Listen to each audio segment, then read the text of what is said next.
કે કંઈક મનમાં વિચાર્યું તરત દેવ યાત્રા થઈ જાય. તમારી પ્રમાણ ના હાલે એમના કારણે. એટલે પૂછતા હોય ને એકલા આવતા હોય તો તમારા પૂરતું સમાધાન કહેજો, 100% બતાવીશ. તમારા પૂરતું એટલે તમે અત્યારે જગતમાં ઠેર ઠેર રખડી રહેલા. કોઈ નાનપણમાં બાઈક લઈને પડી ગયું, કોઈ તલાવના પારે હેચકા ખાતા કોઈ દેવ આવી ગયું. આવું પેલા બનતું બધું, અને અત્યારે ઈચ્છા જ કંઈક ના શરીરમાં હોય છે જે તમારી જોડે ખોટા કાર્યો કરાવો, ખોટા વિચાર કરાવો, ખોટું કરાવો, ગુસ્સા કરાવડાવો. તો એવું સમાધાન ક્યાં તો કે મને ગુસ્સો આવે છે બતાડ તો હું બતાવીશ.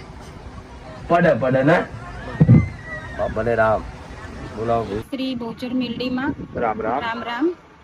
આજે મારો 9મો રવિવાર. ક્યાંથી આવો છો? હું મણિનગર થી આવું છું. તમારું નામ? મારું નામ શ્વેતા પટેલ છે. હા.